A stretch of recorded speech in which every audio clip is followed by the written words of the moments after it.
ถ้าทุกท่านสังเกตให้ดีเจดีย์ต่างหลังนี้นะเจ้าจะ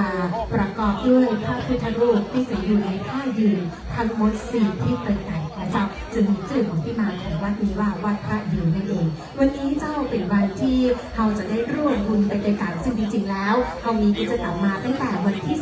24พฤษภาคมที่ผ่านมาในช่วงวันที่24พฤษภาคมที่ผ่านมาเนี่ยเจ้าเรามีการอัญเชิญน้ำที่บนยอดดอยคำม้อ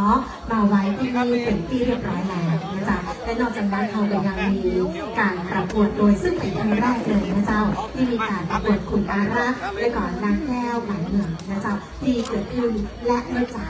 เขามีขบวนอย่างยิ่งใหญ่มีจ้านำขบวนมาตัวนะเจ้ายิ่งใหญ่งดงามอลังการมากๆเลยเมื่อทุกท่านได้ศรัทธาในความสวยงามของประเพณีไปด้วยกันในช่วงเช้านะเจ้าและในช่วงนี้ในช่วงเย็นนี้นอกจากจะมีพิธีเปิดแล้วยังมีการแสดงต่างๆอีกเยอะแยะมากมายขนาดคือพ่อแม่พี่น้องได้ม่วนไปด้วยกันได้มีความสุขไปด้วยกันได้ร่วมบุญไปด้วยกันและเพื่อมาเพื่อเป็นการเสียเวลานะเจ้าในช่วงแรกนี้ข้าเจ้าจะได้นำพาทุกท่านเจ้ารับชมการแสดงจากทีมงานเอื้องเหนือวันนี้เราจะต้อนรับทุกท่านก่อนจะเข้าสู่พิธีเปิดของเราอย่างเป็นทางการโดยการแสดงชุดพรลำพูนถ้าทุกท่านพร้อมแล้วเรียนเชิญทุกท่านรับชมพร้อมกันและขอเสียงปรบมือดังๆเพื่อการแสดงสักการหนึ่งเจ้า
งดงามมากๆเลยนะเจ้านี่คือการแสดงชุดแรกของเรานะเจ้าจากทีมงานเอื้อเหนือกับเพลงพรลำพูนนั่นเองเจ้าทุกท่านเจ้าเรื่องในเดือนนี้เป็นเดือนที่เรารณรงค์เรื่องความเท่าเทียมนะเจ้าดังนั้นถ้าทุกท่านสังเกตให้ดีในช่วงท้ายของการแสดงก็จะมีสัญลักษณ์ของความเท่าเทียมเกิดขึ้นมานะเจ้านั่นหมายถึงว่า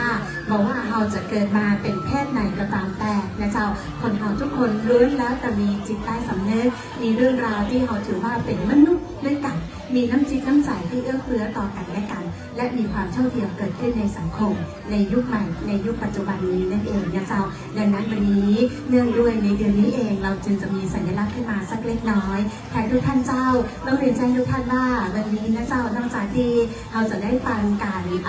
ขับร้องเพลงเพราะๆจากนักร้องศิลปินแล้วบนเวทีแห่งนี้จะไปฟังไปไหนกันเพื่อยกหัวทุกท่านหนีก่อนถ้าจะต้องเล่าให้ฟังว่าวันนี้มีอะไรท่องใครที่เตลไปเตลมาต่างนี้นะเจ้าเขาจะมีการโม่ครัวหอมอยู่สามารถไปซ่อซื้อแล้วมานั่งกินกันได้นะเจ้าจับจองที่นั่งไว้ก่อนเพราะว่าไฮไลท์วันนี้นอกจากเขาจะมีคอนเสิร์ตของพี่อ้อมรัตนันให้ทุกท่านได้ม่วนจอยกันแล้วนะเจ้าเขายังมีช่วงเวลาให้ทุกท่านได้รับชมการแสดงโขนโอ้โหโขนนี้ต้องบอกว่าเป็นศิลปะวัฒนธรรมที่สวยงามมากๆของประเทศไทยของเราเองนะเจ้าและก็นอกจากนั้นเขายังมีการแสดงนะเจ้าที่หลากหลายมากๆเลยซึ่งการแสดงต่อไปวันนี้ข้าเจ้าจะขออนุญาตเนื่องทีมงานเป็นเตรียมพร้อมแต่สักครู่หนึ่งดังนั้นในช่วงเวลาที่ทีมงานเขาเตรียมพร้อมหมู่เฮาทุกคนก็ต้องเตรียมพร้อมไปด้วยกันไหนใครที่ไหนนั่งอยู่ตั้งใดบนนี้น้ำกินพ่อเจ้าน้ำนี่สำคัญอากาศร้อนนะแม่ร้อนกับเจ้าฮ้อนก็ฮ้อนนิดหน่อยเนาะแต่ใจเขาจุ่มเขาเย็นเนาะวันนี้เขามาร่วมบุญกันนะเจ้าเนาะ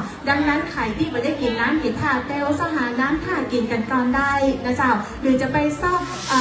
อาหารการกินมาสำรองเพื่อตัวเกาไว้ก่อนก็ได้และนั่งกันยาวๆเลยเพราะว่าคืนนี้ม่วนกันแน่นอนงานนี้เป็นงานประจำปีนะเจ้าปีในและไหนเขาจัดกันเนี่ยเตื้อนึ่งและที่สำคัญกว่านั้นจัดแล้วได้บุญไปด้วยกันโดยดังนั้นวันนี้บรรยายให้ทุกท่านได้ผ่านกันโดยนะเจ้าทุกท่านเจ้าอย่างที่บอกว่าวันนี้ที่วัดพระยืนของเราเป็นวัดที่อยู่คู่เมืองลำพูนมาแล้วเป็น1 ใน 4วัดเก่าแก่ของเมืองลำพูนของเราวัดพระยืนแห่งนี้นะเจ้าเราจะมีพิธีส่งน้ำนะเจ้าซึ่งจะร้องว่าประเพณีส่งน้ำ9เป็นซึ่งจะต่อมาจากประเพณีส่งน้ำ8เป็นของวัดหาริพุนชัยพอต่อจากวัดหาริพุนชัยเราจะเป็น9เป็ดนะเจ้าก็คือมาที่วัดพระยืนของเรานั่นเองนะเจ้าอย่างที่เรียนแจ้งทุกท่านว่าวัดพระยืนยังมีอายุกว่า 1,356 ปีมาแล้วสถาปัตยกรรมที่ทุกท่านหันดูทางหลังนะเจ้าจะเป็นสถาปัตยกรรมแบบหาริพุนชัยล้านนาบวกสถาปัตยกรรมแบบผู้การนี่คือช่วงเวลาที่เราได้เห็นถึงวัฒนธรรมเห็นถึงสถาปัตยกรรมที่เกิดขึ้นอย่างงดงามมาโดยตลอดและเป็นหนึ่งอย่างที่เจ้าลำพูนของเราควรค่าอนุรักษ์ไว้ขนาดเลยนะเจ้าดังนั้นวันนี้อย่างที่เรียนแจ้งนอกจากเราจะได้มาร่วมบุญด้วยกันแล้วอีกหนึ่งอย่างที่ทุกท่านสามารถทำได้นั่นก็คือการแชร์ลิงก์ออกไปให้นักท่องเที่ยวเพื่อได้รู้จักเขามากขึ้นรู้จักวัดพระยืนมากขึ้นจากที่รู้จักอยู่แล้วช่วยกันเผยแพร่เป็นซอฟต์พาวเวอร์ได้ในยุคปัจจุบันทุกท่านสามารถที่จะเผยแพร่ได้ง่ายมากๆเลยนะเจ้ายิบมือถือของทุกท่านขึ้นมาเดี๋ยวนี้มือถือใครบ่มีกล้องห้องมามีแล้วเนาะมีใครพูดได้กันทุกคนแล้วใครมาเล่นเฟซบุ๊กพ่อมามีมันกันเนาะเล่นกันทุกคนอยู่นะเจ้าใครมาเล่นมาเป็นอย่างแต่ถ้าใครเล่นอยู่ลองถ่ายรูปแล้วลองโพสต์ลงไปในช่องโซเชียลของเราพอสักรอบนะเจ้าโพสต์แล้วแฮชแท็กเห็นหน่อยวัดพระยืนวัดเก่าแก่เมืองลำพูนอีกบอกเปิ้ลไปเลยนะเจ้านี่อย่างเขาต้องบอกนี่อย่างเขาต้องประชาสัมพันธ์เพราะว่าคนจะได้รู้จักนักขึ้นเปิ้ลจะได้มาแอลมาต่อยนักขึ้นส่งผลถึงอาญาเจ้าทุกท่านเจ้าส่งผลถึงเศรษฐกิจของพ่อแม่พี่น้องที่อยู่รอบนะ ของเราส่งผลถึงการค้าขายการท่องเที่ยวที่จะนำรายได้เข้าสู่เมืองลำพูนของเราโดยเฉพาะเทศบาลตำบลเวียงยองของเราโดยนั่นเองนะเจ้าดังนั้นอยากให้ทุกท่านช่วยกันคนละไม้คนละมือคนละเล็กคนละน้อยคนละนิดคนละหน่อยก็ได้แล้วเหมือนกันนะเจ้าและที่สำคัญกว่านั้นจะเรียนแจ้งทุกท่านเลยนะเจ้าว่าที่สำคัญในวัดพระยืนของเราเนี่ยเจ้ายังมีจารึกโบราณสำคัญมากๆของล้านนายูซึ่งได้รับการขึ้นทะเบียนจากยูเนสโกมาแล้วว่าเป็นมรดกแห่งความทรงจำของโลกนี่บอกธรรมดาบางคนไม่แอลงานมาได้ก็ว่าเปิดมีของมาขายมีคอนเสิร์ตมาที่พอมาได้บางใจนะเจ้าเรื่องราวต่างๆมีที่มาและที่ไปและทุกเรื่องราวนั้นเป็นวัฒนธรรมและส่งคุณค่าแห่งการจดจำของเราอย่างแน่นอนไม่อยากให้ทุกท่านพลาดเลยบอกกันกันจนกันมาได้นะเจ้าวันนี้อยู่ในการทำงานอยู่กันทำเมินอยู่ดังนั้นบอกคนสภาพเลยสักรอบหนึ่งนะเจ้าทุกท่านเจ้าตอนนี้ใครอยู่ดังใดห้องแอบมองพอหลายๆท่านก็ยังส่งน้ำอยู่บางท่านก็ไหว้พระขอพรอยู่นะเจ้าหรือบางท่านถ้าบ่มีอย่างแล้วฝั่งทางไส้มือของพิธีกรนี่ก็พอมีคนนั่งตั้งการคนนั่งหน้าตาดีทั้งนั่นนะเจ้าส่วนทางขวามือยังง่อมๆกันอยู่บ่เป็นอย่างเดี๋ยวเขาใกล้ๆไปไกลๆนะเจ้าใกล้ๆไปไกลๆวันนี้ต้องเรียนแจ้งว่าเดี๋ยวเขาจะได้รับเกียรติจากท่านผู้ใหญ่เนาะมีพิธีเปิดกันสักเล็กน้อยบอกเลยแน่นอนมันต้องซีเรียสนะเจ้าเพราะว่าวันนี้เขาเน้นความสุขเนื่องกับทุกท่านให้ม่วนงานกันให้เต็มที่เลยนะเจ้าในช่วงเวลานี้หลังจากนี้นะเจ้าเราจะได้นำพาทุกท่านได้รับชมการแสดงนะเจ้าซึ่งจะเป็นวงดนตรีล้านนาจากเทศบาลตำบลอุโมงค์นะเจ้าเราเห็นนักดนตรีแต่ละท่านของเราแล้ววันนี้เหมาะกันขนาดอันซ้อมนี่ซ้อมมามือละนะเจ้าแต่ละคนมีฝีไม้ลายมือกันแน่นอนแต่ว่าความงามนี่ก็งามกันมามือและตัวเหมือนกันนะเจ้าวันนี้ก็ยังงามกันขนาดทุกท่านเลยเราจะต้องมารอรับฟังเพลงเพราะๆนะเจ้าจากทุกท่านไปพร้อมๆกันเดี๋ยวนี้อันนักดนตรีเขาถ่ายหูเป็นตั้งหุ่นสักกำบอกนักดนตรีบอกฟังเตือนเตรียมครัวกันอยู่สักคำหนึ่งนะเจ้าเดี๋ยวรอสักคำหนึ่งตอนนี้เขาจะเป็นเครื่องดนตรีแบบเครื่องซ้ายนะเจ้าแล้วก็มีเครื่องตีเล็กน้อยนั่นคือสล้อซอซึงนะเจ้าซึ่งหลายๆคนที่เป็นคนเมืองเหนืออยู่แล้วก็จะได้หันสล้อซอซึงอยู่แล้วเป็นเรื่องปกตินะเจ้าเพราะว่าสล้อซอซึงนี่ถือว่าเป็นเครื่องสายของคนล้านนามีมาแต่โบราณแล้วเป็นวัฒนธรรมเรื่องของดนตรีศิลปะดนตรีนั่นเองนะเจ้าซึ่งเสียงของเปิ้ลเนี่ยก็จะมีความอ่อนหวานอ่อนช้อยไพเราะและมีเสียงของฝันเอื้อนเอ่ยทุกท่วงทำนองที่เรารู้สึกว่ามันม่วนงานหูมันม่วนหัวใจฟังแล้วเมื่อใดจึงกึศเตินหาบ้านฟังแล้วเมื่อใดจึงกลิ่นอายของความเป็นคนเมืองคนล้านนาของเราเกิดขึ้นอย่างแน่นอนโดยเฉพาะเมื่อเสียงสล้อควบคู่ไปกับเสียงสื่อนะเจ้าจะทำให้มีช่วงทำนองที่ไพเราะสนอหูมากยิ่งขึ้นเดี๋ยวทุกท่านจะได้รับฟังไปพร้อมๆกันอย่างแน่นอนนะเจ้าในวันนี้ข้าเจ้าเชื่อแน่นอนว่าทุกคนมาที่นี่พร้อมกันเต็มที่ละที่จะม่วนไปด้วยกันที่จะได้ดูบรรยากาศที่แสนจะอบอุ่นไปด้วยกันดังนั้นจะไปฟังไปไหนที่เรียนแจ้งอยู่ด้วยกันก่อนเก้าอี้ข้างๆนี้ยังว่างอยู่นะเจ้าใครมักนั่งเอนหลังนั่งเก้าอี้แบบเอนหลังใครเป็นวัยรุ่นน้อยนั่งตัวตรงได้นั่งตั้งหน้าเลยนะเจ้านั่งแพร่ตั้งหน้าเลยยินดีจ้องนักเลยนะเจ้าเดี๋ยวสักครู่หนึ่งต้องบอกก่อนนะอย่างที่บอกว่าเพิ่นจะมีคอนเสิร์ตตัวนะเจ้าดังนั้นขายได้ที่นั่งก่อนได้ตีก่อนนั่นเองนะเจ้าดังนั้นในช่วงเวลานี้เขาอยากจะให้ทุกท่านได้สัมผัสถึงดนตรีศิลปะวัฒนธรรมล้านนากันแล้วนะเจ้าช่วงเวลานี้ส่งต่อคือการวงดนตรีดอกซอมพอจากเทศบาลตำบลอุโมงค์ปรบมือดังๆเจ้า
วันครับอันนี้ถึงเพิ่งคนบาท สูงแบบเจ้าวาดบอกว่า2 องค์ เพราะเจ้าวาดวัดนี้ เรียกใครนะเรียกคนหน้าป้อง เดี๋ยวตอนเรียกอาจารย์วัดเสดังผมมานั่งเป็นเพื่อน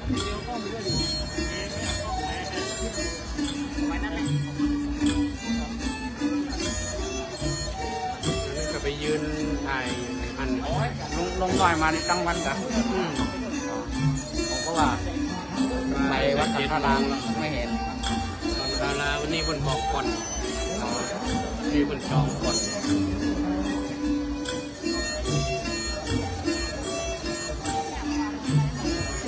ใช่ไปคนเดียวก็วันนี้ มีชัยแล้วก็พี่ควายแล้วก็สร้างภาพปีสองตัวมันประจำวัดด้วยมั้ง นั่นประจำวัด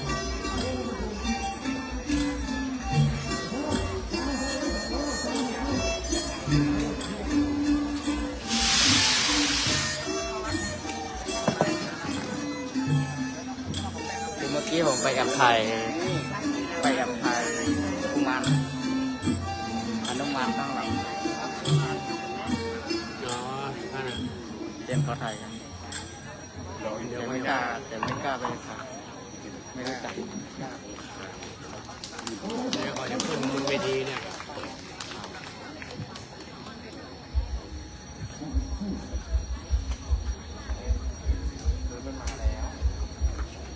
ท่านได้ถ่ายรูปเดียวพี่นั่นหันรวมกันเดินเข้ามาแล้ว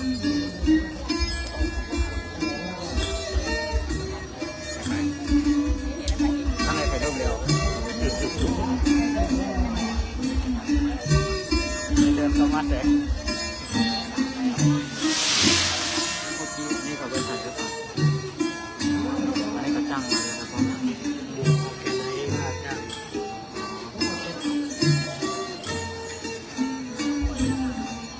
ก็เคยหันสักคน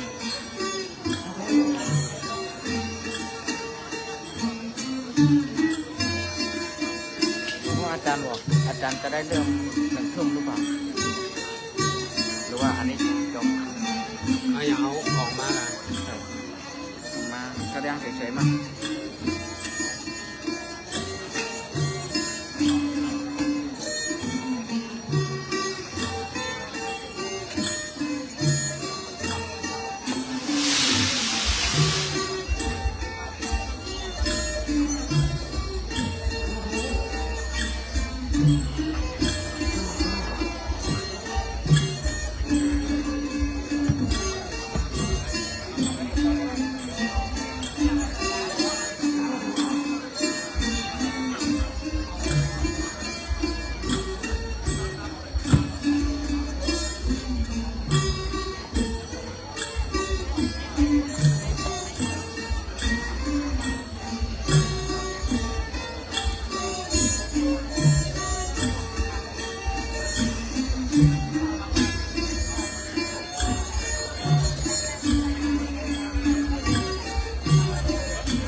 ทางวัดจ้างมามีกระลุงหน่อยครับ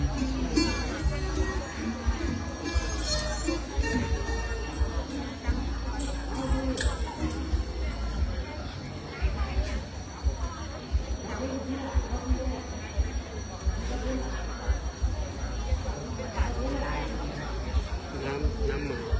ครับ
วัสดีเจ้า ต่อไปเราจะ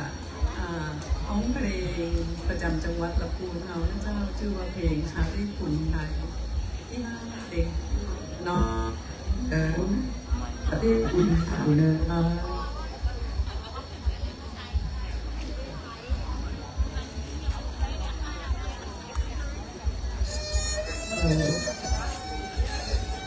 วันพ่อของหมายไปที่ไหน โอ้โหวัดอยู่แลน้อย หมายไปทั้งวันอยู่ครับ วันที่3วันที่4หยุดหลับมันแต่ควรก็ตี 1ตื่น6 โมงมานี่ ประมาณนี้ตอนเช้า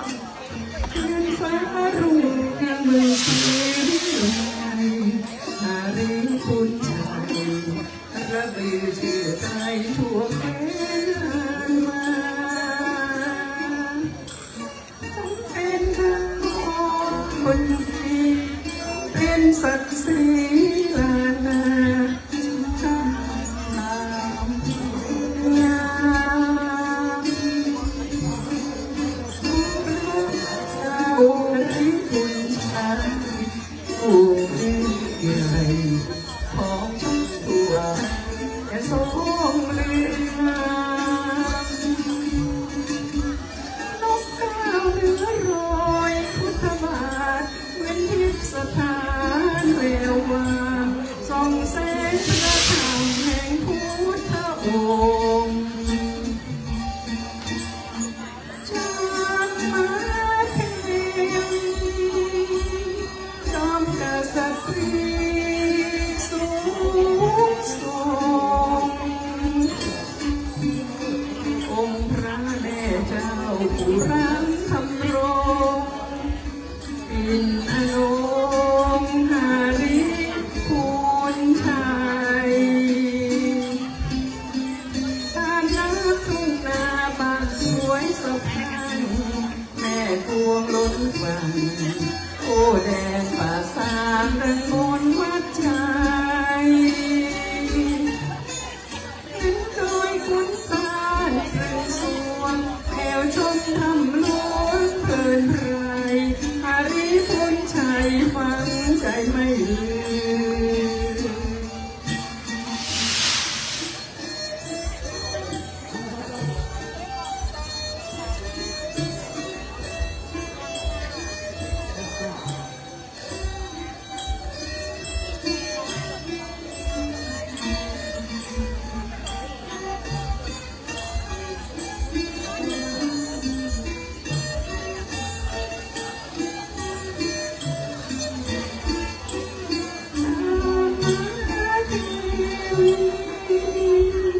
จอมกษัตริย์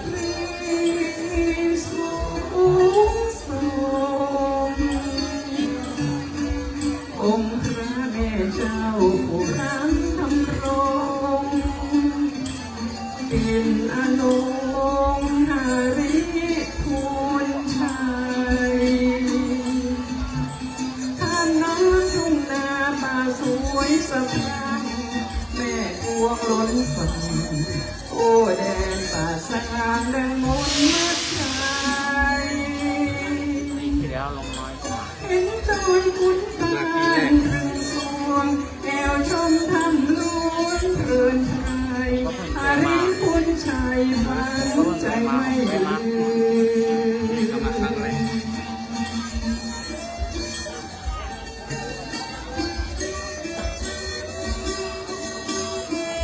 อันนี้เป็นทางวัฒนธรรม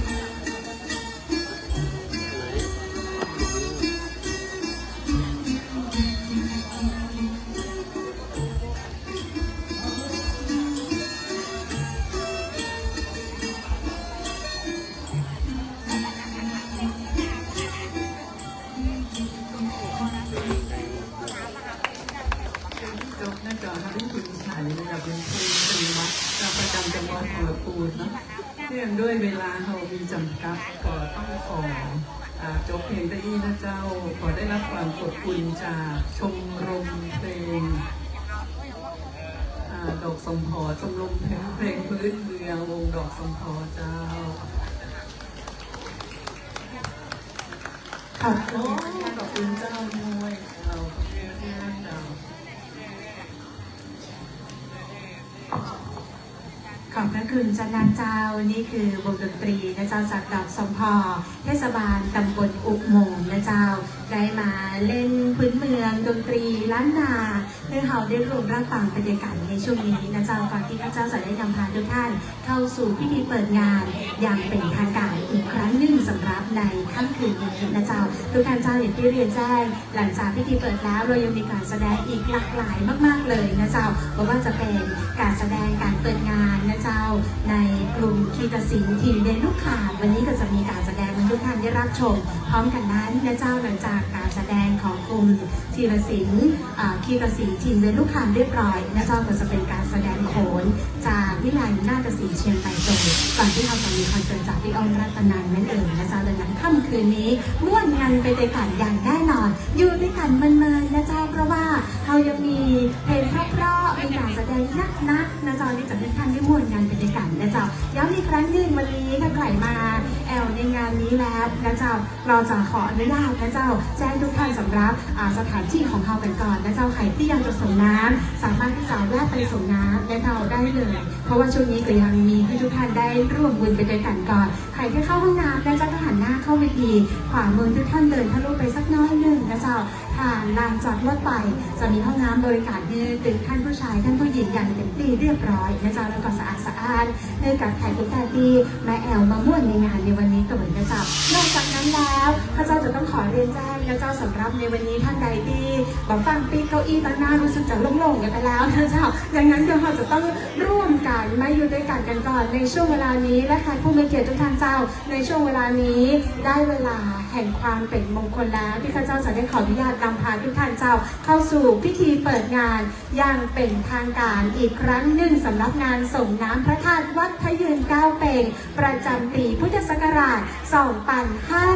2569 นะเจ้าในโอกาสนี้ข้าเจ้าขอเรียนเชิญท่านรองลัคนาเตชพันธ์นะเจ้าท่านรองนายกเทศมนตรีตำบลเวียงยองได้เกียรติขึ้นมาด้านบนเวทีเพื่อได้กล่าวผลงานขอเสียงพร้อมมือต้อนรับท่านรองไปเจ้า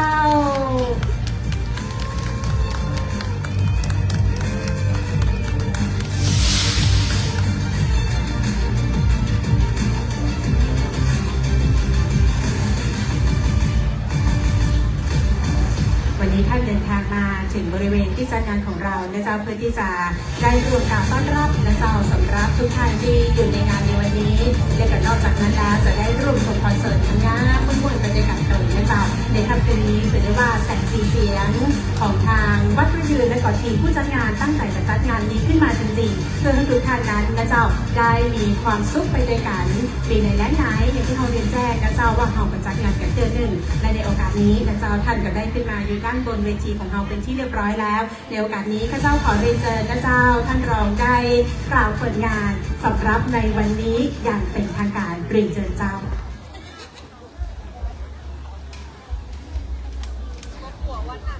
เรียนท่านผู้มีเกียรติทุกท่านและพี่น้องศรัทธาประชาชนที่เคารพทุกท่านข้าเจ้านางลัคนาเตชพันธ์รองนายกเทศมนตรีเทศบาลตำบลเวียงยองในนามของเทศบาลตำบลเวียงยองคณะศรัทธาวัดพระยืน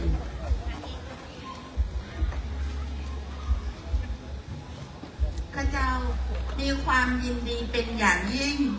ที่ได้รับเกียรติมาเป็นประธานในกิจกรรมภาคกลางคืน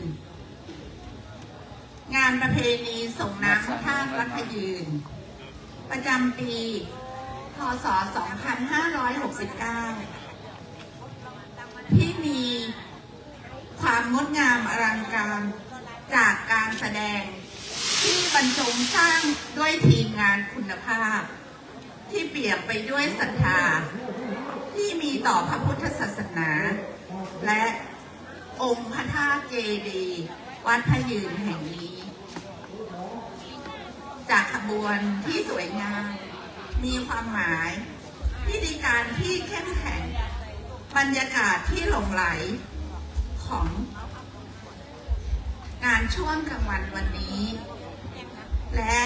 การขับร้องบทเพลงที่แสนอัน นักร้องผู้เข้าประกวดในงานช่วงบ่าย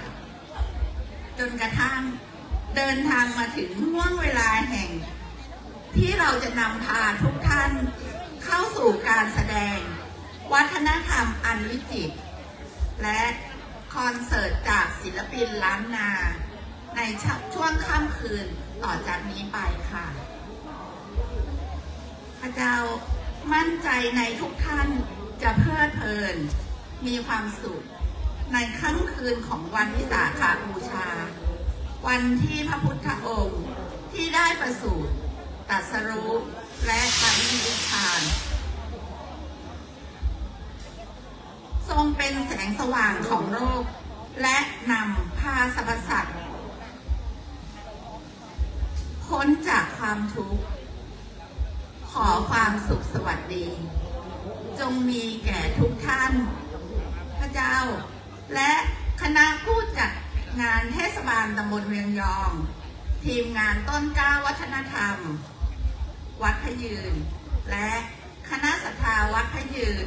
ทุกหลังคาเรือนยินดีต้อนรับและขอนำทุกท่านเข้าสู่บรรยากาศแห่งความสุขของค่ำคืนในวันนี้อันเป็นมงคลนี้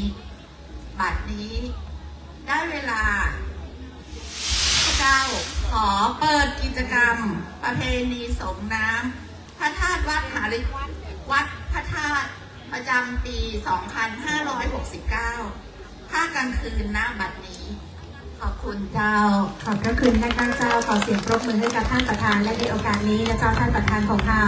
ยังจะอยู่ด้านบนเวทีก่อนเพื่อที่จะรอบันทึกภาพนะเจ้ากับทีมงานทุกท่านขออนุญาตท่านอยู่ตรงกลางรอได้เลยนะเจ้าและในโอกาสนี้ขอเรียนเชิญนะเจ้าทีมงานเทศบาลตำบลเวียงยองนะเจ้าทีมงานต้นกล้าวัฒนธรรมสำนักงานวัฒนธรรมจังหวัดลำพูนสำนักงานจังหวัดลำพูนนะเจ้าได้ขึ้นมาร่วมบันทึกภาพไปด้วยกันและในโอกาสนี้จะได้เรียนเชิญพี่อ้อมรัตนานศิลปินคนงามศิลปินล้านนาของเราได้ขึ้นมาบันทึกภาพในช่วงพิธีเปิดนี้ไปด้วยกันนะเจ้าขอเรียนเชิญทุกท่านด้านบนเวทีอีกครั้งหนึ่งวันนี้พี่อ้อมนะเจ้าจะได้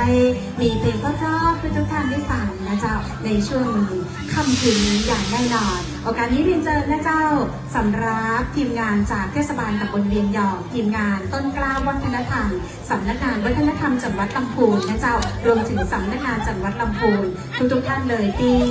มีส่วนในการจัดงานวันนี้ขึ้นมานะเจ้าถือว่าเป็นช่วงเวลาที่เราได้ร่วมบุญเป็นโอกาสอย่างที่พิธีกรได้เรียนแจ้งทุกท่านไว้และอย่างที่เรียนแจ้งว่าวัดพระยืนแห่งนี้เป็น1 ใน 4นะวัดนะเจ้าของมุมเมืองของจังหวัดลำพูนซึ่งวัดพระยืนจะอยู่ในทิศตะวันออกนั่นเองเจ้าสร้างมาตั้งแต่สมัยพระนางจามทีวี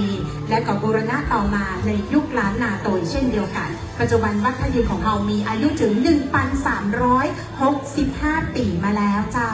เดี๋ยวระหว่างที่เรารอพิธีกรก็จะเล่า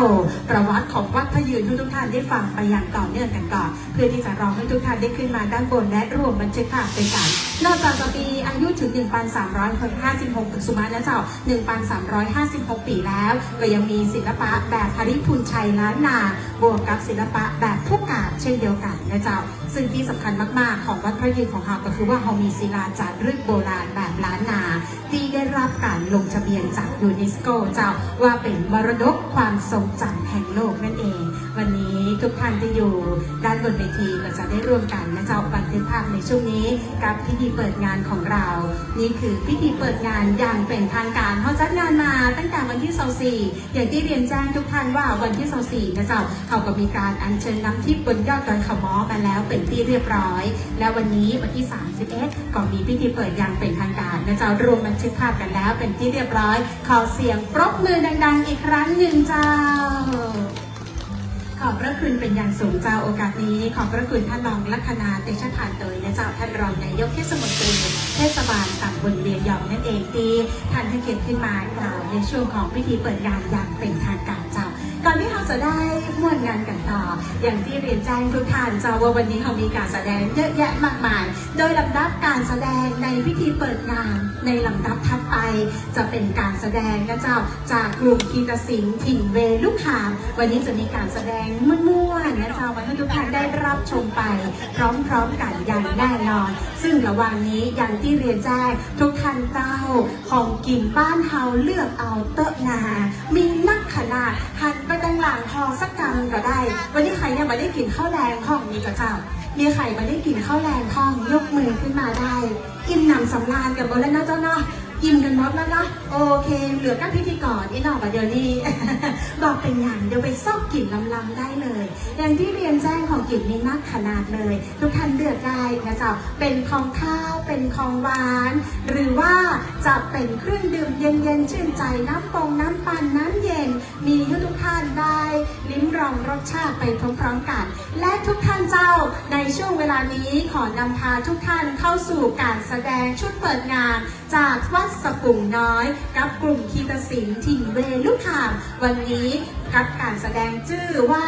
ดุริยะล้านนาก้องฟ้าหริพูนชัยเชิญรับชมขอเสียงปรบมือดังๆเจ้า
จ้าอะ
ยังไม่จบหรอ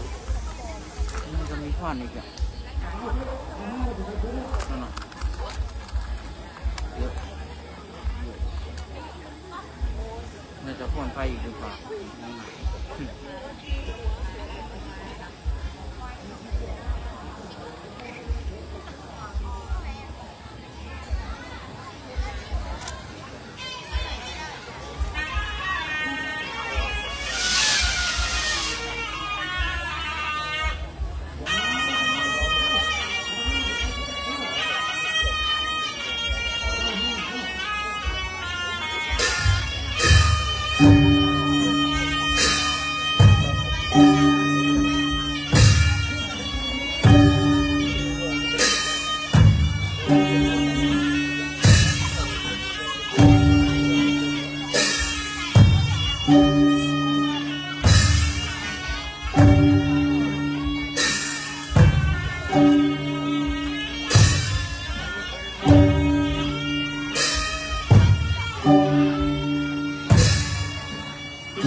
Thank you.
ไม่ใช่อะไร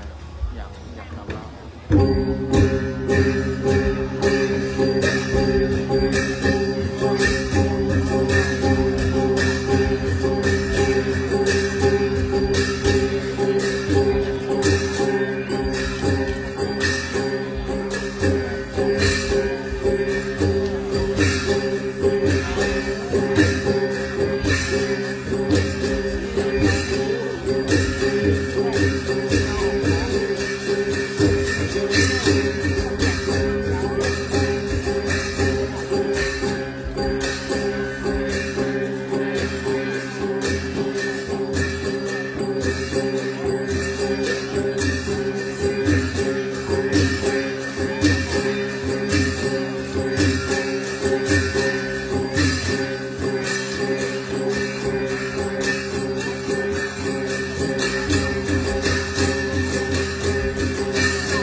ถ้าจะยังไม่จบ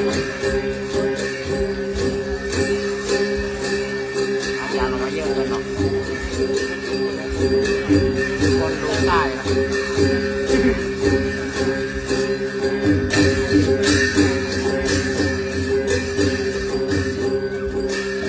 มีคนดูแล้ว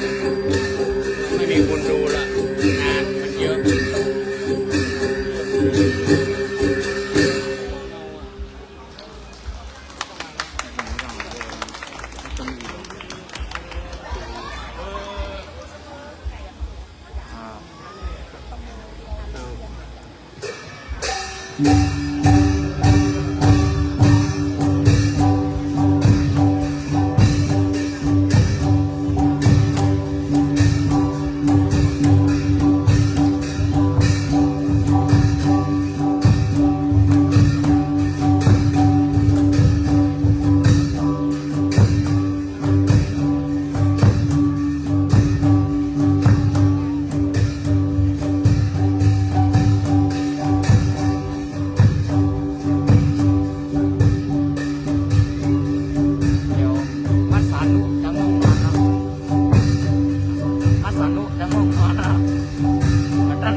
สวยงามนะจ๊ะแล้วก็งดงามมากๆเลยนะจ๊ะนี่คือการแสดงจากกลุ่มคิดศิลป์จินเวลูกขามนั่นเองนะเจ้ามีการแสดงมาให้ทุกท่านได้รับชมกันในค่ำคืนนี้ตัวน้อยๆกันนั่นเลยเก่งกันขนาดเลยนะเจ้านี่คือน้องๆที่ตั้งใจฝึกซ้อมมาอย่างดี และวันนี้ก็ได้โชว์ความสามารถให้ทุกท่านได้รับชมกันนะเจ้าและอีกหนึ่งเรื่องราวที่เกิดขึ้นที่น่าฮักมากๆในค่ำคืนนี้เป็นการแสดงนะเจ้าจากวัดสปูน้อยนั่นเองนะเจ้าซึ่งการแสดงในวันนี้ย้ำอีกเรื่องหนึงนะเจ้าชื่อการแสดงชื่อว่าดุริยะล้านนาก้องฟ้าหริทุนชัยนั่นเองนะเจ้า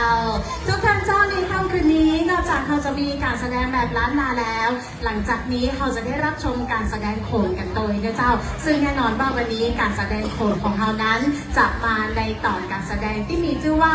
ยกรบนั่นเองนะเจ้าในช่วงการแสดงโขนยกรบต้องเล่าให้ทุกท่านฟังเรื่องราวของโขนกันสักเล็กน้อยก่อนระหว่างที่เรารอน้องๆกันนะเจ้าการแสดงโขนตอนยกรบต้องบอกว่าเป็นการแสดงที่ได้รับความนิยมมากที่สุดต่อหนึ่งเลยนะเจ้าของการแสดงโขนในยุคปัจจุบันเจ้าแล้วก็มีความยิ่งใหญ่มีความตื่นเต้นมีความสวยงามนะเจ้าที่จะให้ทุกท่านได้รับชมไปพร้อมๆกันการแสดงนี้นะเจ้าต้องบอกว่ามีการดัดแปลงมาจากเรื่องของรามเกียรติ์ซึ่งเป็นวรรณคดีที่สำคัญของไทยของเรานะเจ้าสะท้อนถึงภูมิปัญญาของนาฏศิลป์ไทยสะท้อนถึงความวิจิตรงดงามของเครื่องแต่งกายท่าร่ายรำต่างๆรวมถึงหัวโขนโดยนั่นเองเจ้าเป็นการแสดงที่ถ่ายทอดเหตุการณ์จากวรรณคดีเรื่องรามเกียรติ์ที่เรียนแจ้งทุกท่านไว้เมื่อกองทัพพระรามและกองทัพของทศกัณฐ์นะเจ้าได้เคลื่อนพลเข้าสู่สนามรบก็จะมีการแสดงในช่วงยกรบนี้เกิดขึ้นมาซึ่งนักแสดงของเขาและเจ้าก็ต้องแต่งไปด้วยการร่ายรำการนำเสนอความงดงามของนาฏศิลป์ไทยการฟ้อนรำผ่านกระบวนท่าต่างๆนะเจ้าที่มีการต่อสู้และก็มีความอ่อนช้อยงดงามของดีลานนาฏศิลป์ที่แฝงไปด้วยกันสะท้อนถึงเอกลักษณ์และก็คุณค่าของวัฒนธรรมไทยและในช่วงเวลานี้น้องๆจากในไลนาฏศิลป์เชียงใหม่พร้อมแล้วเจ้าทุกท่านเจ้าขอเสียงปรบมือเพื่อการแสดงโขนตอนยกรบเจ้า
สวยงามนักขนาดเลยนะเจ้าขอเสียงปรบมือดังๆเรื่องการแสดงโขนนะเจ้าขอยกรอบจากวิทยาลัยนาฏศิลป์เจียงใหม่นั่นเองนะเจ้าก็เป็นอีกเป็นการแสดงที่สุดแสนประทับใจในค่ำคืนนี้อย่างแน่นอนข้าเจ้าเชื่อว่าทุกท่านเห็นด้วยเป็นอย่างยิ่งนะเจ้าในคอ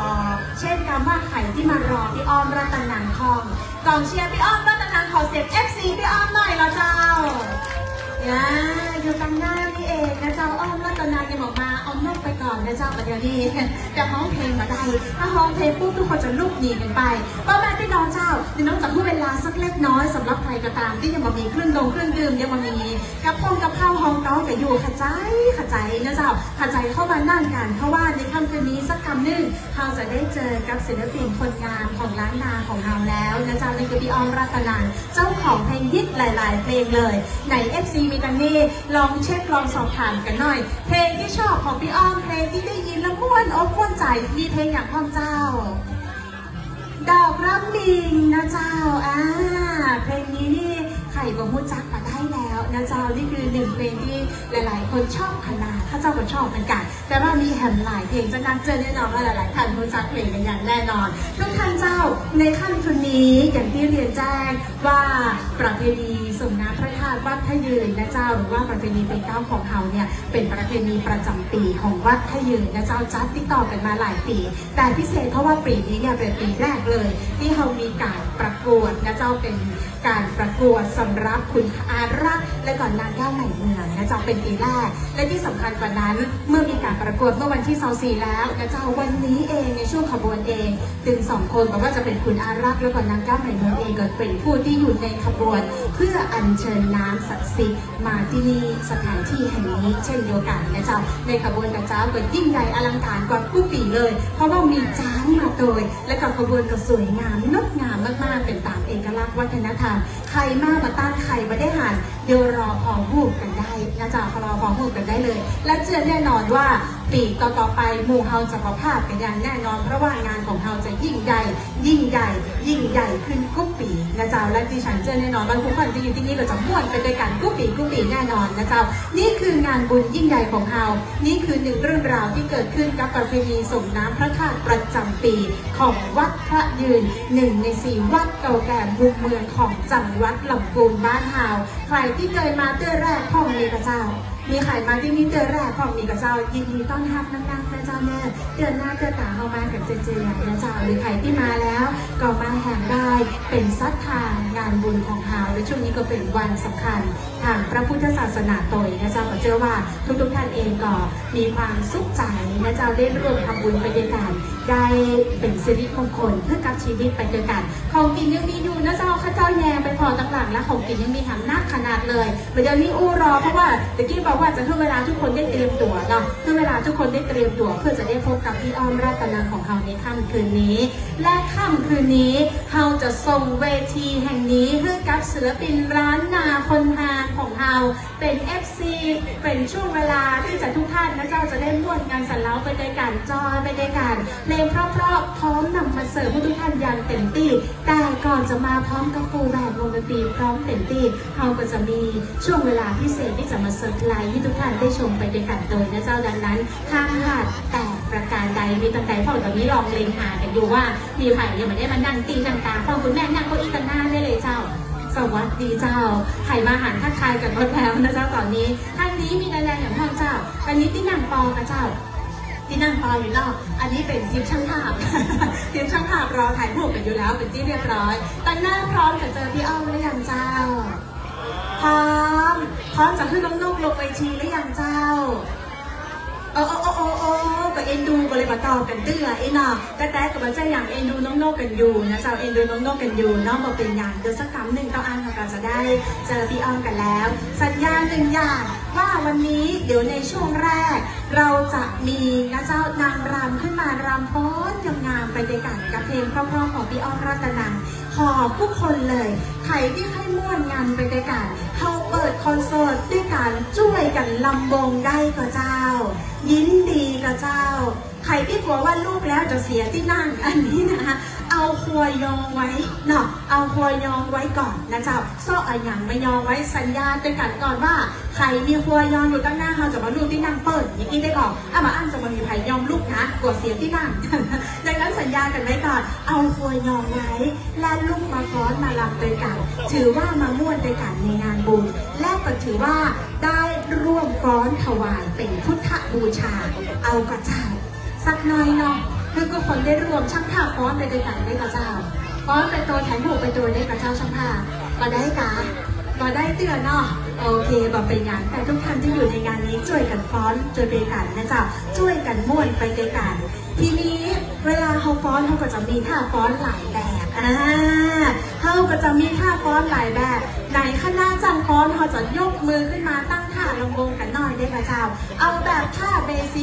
กถ้าใครฟ้อนบ่จ้างยกมือขึ้นมาตั้งท่าลำวงสลับไปซ้ายขวานะเจ้าสลับไปซ้ายขวาแบบอี้ได้ก่อนก็ว่าแบบอี้ก็ได้ถ้าพร้อมแล้วทุกท่านเจ้าเดี๋ยวเขาจะรำไปด้วยกันที่อ่อนช้อยงดงามไปพร้อมๆกับนางรำและพี่อ้อมรัตนังของเขาช่วงเวลานี้ส่งต่อให้กับศิลปินคนงามของเขาอ้อมรัตนังเจ้า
สว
ัสดีเจ้าขอเสียงปรบมือดังๆให้กับสาวงามช่างฟ้อนเราด้วยนะเจ้าวันนี้ขอบพระคุณเจ้าขอบพระคุณสาวงามทุกท่านเลยนะเจ้าตั้งแต่ก็มีหันดีนะเจ้าแม่เพื่อให้ฟ้อนเป็นหน่อยนะเจ้าตอมสเปนนะเจ้าตั้งนุ่มนะเจ้าจวนไว้ก่อน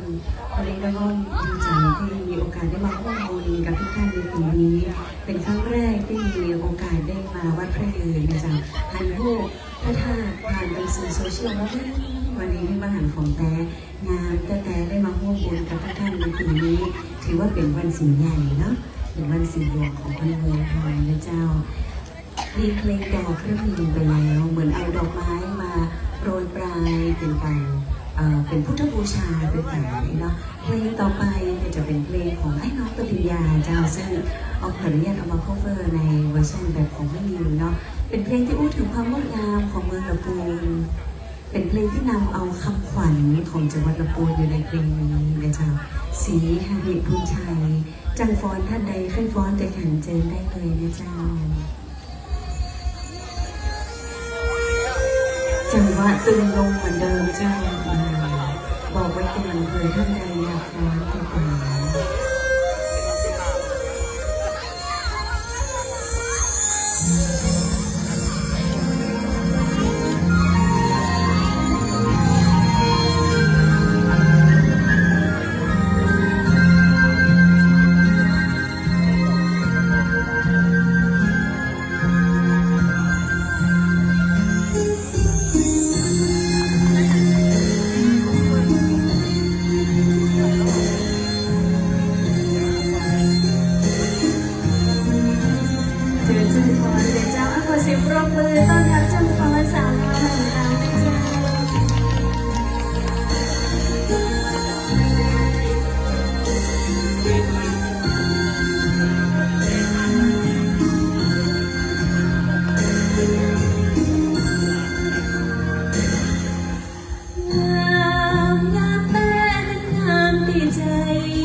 ละปู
บุญใช้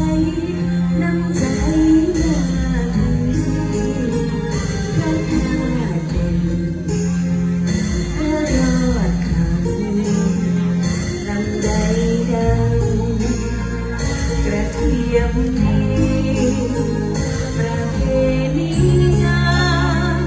จามเตสีหฤ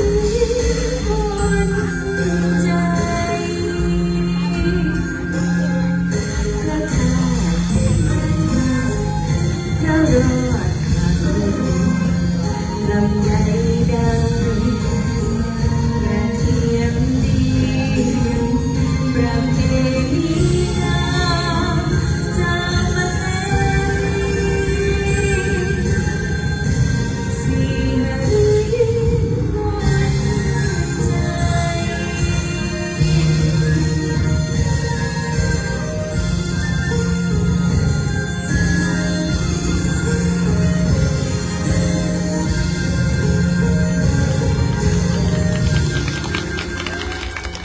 ขอบคุณสาวงามเจ้าฟอนทุกท่านปรบมือดังๆให้กับเจ้าฟอนทำการนะเจ้าขอบพระคุณเจ้า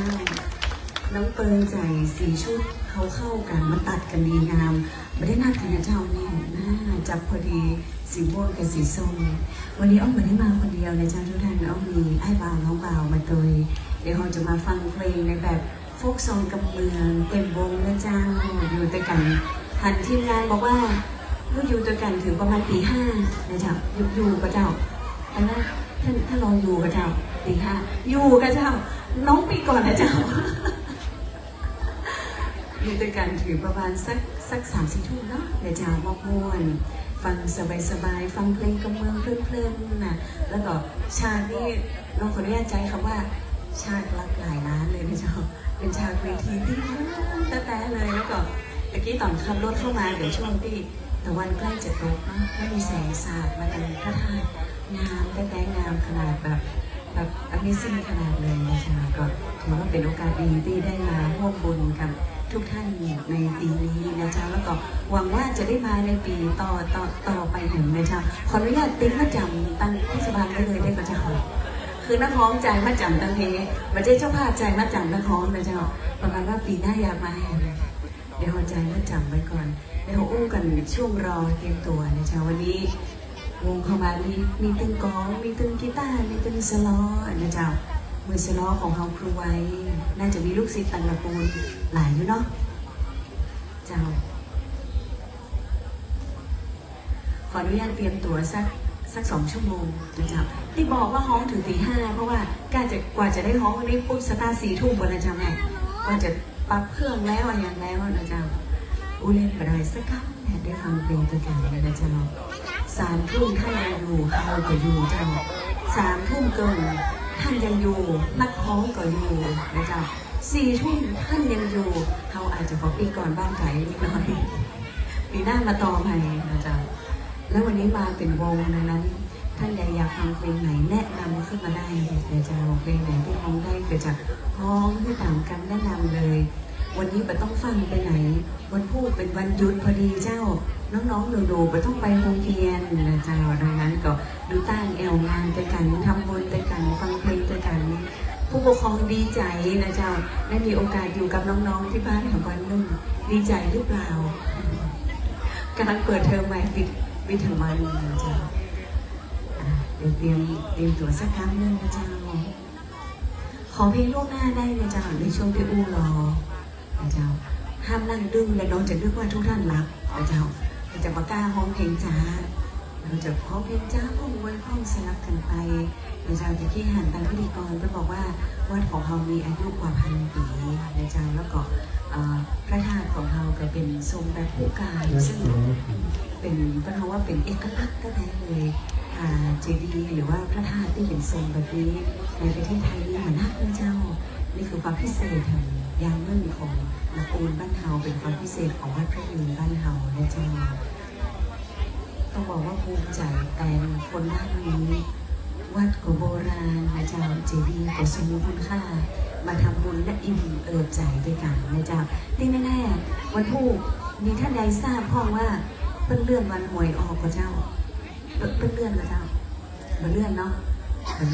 มาเลื่อนเนาะเจ้าออกเหมือนเดิมพร้อมได้ไงเจ้า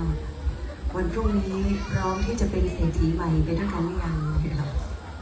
ขออนุญาตอวยพรทุกท่านของทุกท่าน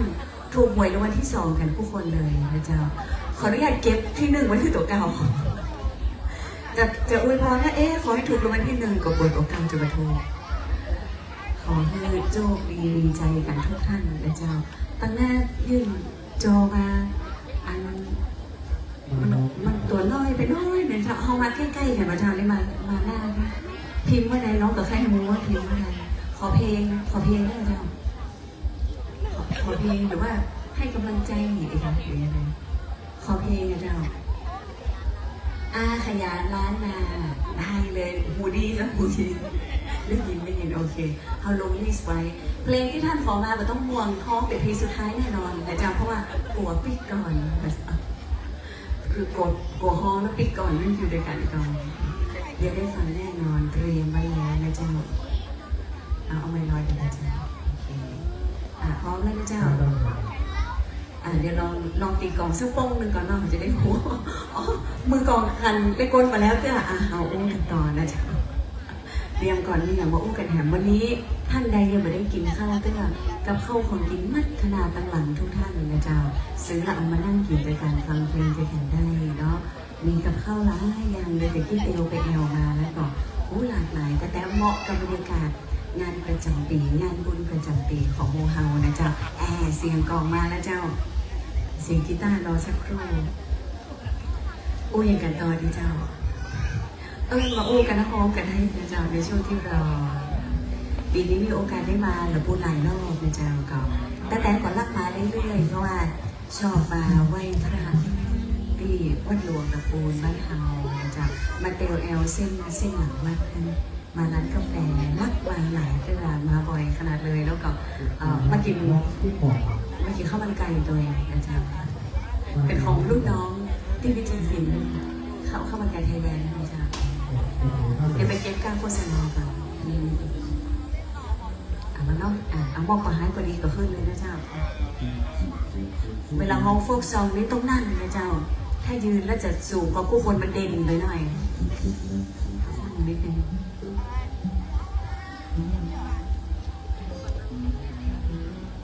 เพลงที่2ที่พองเมื่อสักครู่นี้มีใน YouTube นะเจ้าจึงเพลงว่าสีหริพุนชัยเผื่อว่าท่านใดหรือว่ากลุ่มคณะช่างฟ้อน